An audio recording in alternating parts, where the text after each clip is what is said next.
কেন এই নেত্রী তিলে তিলে ধীরে ধীরে মৃত্যুর মুখে পতিত হলেন? এটা গোটা জাতির কাছে একটি বড় প্রশ্ন। দেশনেত্রী বেগম খালেদা জিয়া 4.5 দশকের এক অনবদ্য রাজনৈতিক প্রতিষ্ঠান, যিনি গোটা জাতিকে উদ্বুদ্ধ করেছেন, প্রেরণায় উদ্দীপ্ত করেছেন, গোটা জাতিকে জাগিয়েছেন কিভাবে স্বৈরাচারী, স্বেচ্ছাচারী, ফ্যাসিবাদী দুঃশাসনের মুখে গণতন্ত্রের জন্য লড়াই করতে হয়, কি করে জনগণের পাশে থাকতে হয় এবং অনেক দুঃখ, সংকট, চাপ, হুমকির মুখেও জনগণকে ছেড়ে না যাওয়ার যে দৃষ্টান্ত, সেটা দেশনেত্রী বেগম খালেদা জিয়া তিনি দেখিয়েছেন।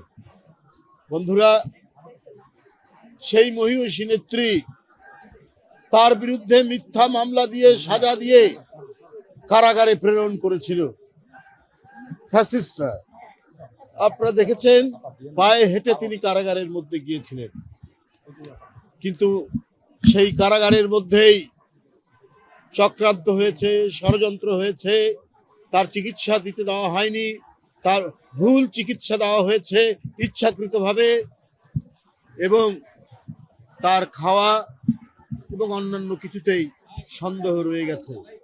কেন এই নেত্রী তিলে তিলে ধীরে ধীরে মৃত্যুর মুখে পতিত হলেন? এটা গোটা জাতির কাছে একটি বড় প্রশ্ন।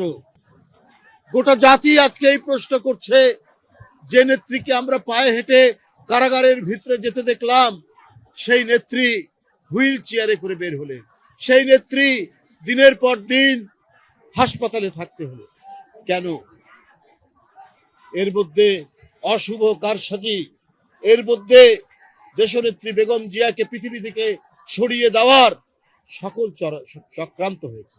কিন্তু তার যে অটুট মনোবল, তার যে স্থৈর্য, আত্মসংযম, তার যে সাহস, তার যে দৃঢ় প্রত্যয় যে তাকে কোনো হুমকির মুখে তার জনগণ এবং তার মাটি থেকে সরানো যায় না, তার জ্বলন্ত এক প্রমাণ দেশনেত্রী বেগম খালেদা জিয়া।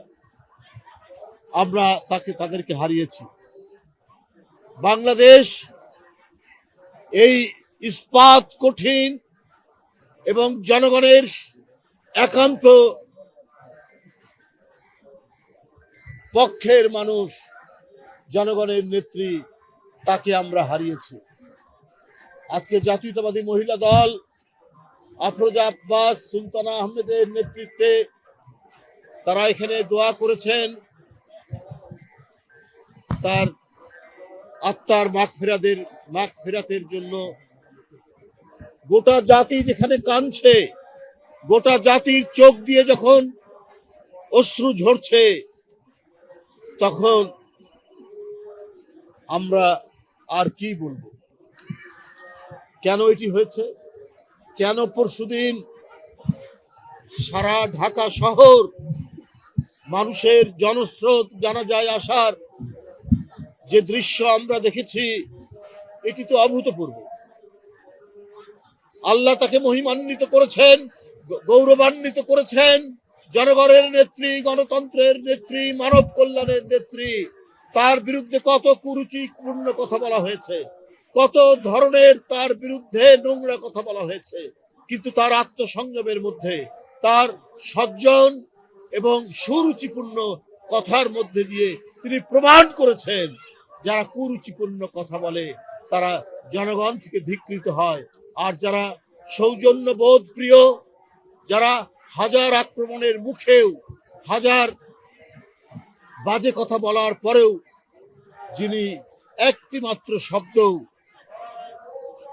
খারাপ শব্দ, বাজে শব্দ যিনি উচ্চারণ করে না, তাকেই তো আল্লাহ মহিমান্বিত করবে। আজকে দেখুন, পরশুদিন থেকে জনতার ঢল নেমেছে, সারা বাংলাদেশের মানুষ আসছে, দোয়া করছে দেশনেত্রী বেগম খালেদা জিয়ার জন্য। তাই বন্ধুরা আমার, আমি শুধু এইটুকু কথাই বলতে চাই, জাতীয়তাবাদী মহিলা দল আজকে তারা দোয়া করেছেন, শ্রদ্ধা জানিয়েছেন। এই জাতীয়তাবাদী মহিলা দলকে তিনি খুবই ভালোবাসতেন। তার হাত দিয়েই তৈরি। এখানে যে নেতৃত্ব দাঁড়িয়ে আছে সবই তার তৈরি। তাই বন্ধুরা আমার, বেগম খালেদা জিয়া যে আদর্শ, যে নৈতিকতা, যে অঙ্গীকার জনগণের কাছে দিয়েছিলেন, তার যে রেখে যাওয়া আদর্শ, সেই আদর্শ এত উঁচু মাত্রার নৈতিক বৈশিষ্ট্য ধারণ করে। আমরা সেই পথ ধরে, তার দেখানো পথ ধরেই আমরা এগিয়ে যাব। জাতীয়তাবাদী মহিলা দল এগিয়ে যাবে, বিএনপি এগিয়ে যাবে, সকল অঙ্গ সংগঠন এবং এদেশের জাতীয়তাবাদী শক্তি এগিয়ে যাবে। তার দেখানো পথ দিয়ে এগিয়ে গেলেই আমরা গণতন্ত্র সমুন্নত রাখতে পারবো, আমরা দেশের পতাকাকে ধরে রাখতে পারবো, স্বাধীনতাকে ধরে রাখতে পারবো, সার্বভৌমত্বকে ধরে রাখতে পারবো। সুতরাং তিনি যে প্রেরণা, তিনি যে নিজে যন্ত্রণা সহ্য করে, অত্যাচার সহ্য করে তিনি তার পতাকাকে উড্ডীন রেখেছিলেন, সেই দৃষ্টান্তই আমরা অনুসরণ করে আমরা এগিয়ে যাব। এবং তার জ্যেষ্ঠ পুত্র, বিএনপির ভারপ্রাপ্ত চেয়ারম্যান জনাব তারেক রহমান, তার যে পতাকা তিনি হাতে নিয়েছেন, তার মায়ের প্রদর্শিত পথ ধরেই তিনি এগিয়ে নিয়ে যাবেন এই দেশকে নতুন সম্ভাবনার দিকে, নতুন দিগন্তের দিকে। আমরা সেই দিগন্তের দিকে এগিয়ে যাব, যার জন্য প্রায় 40-45 বছর, 46 বছর লড়াই করে গেছেন, নিরন্তর লড়াই করে গেছেন, নিরন্তর সংগ্রাম করে গেছেন বেগম খালেদা জিয়া।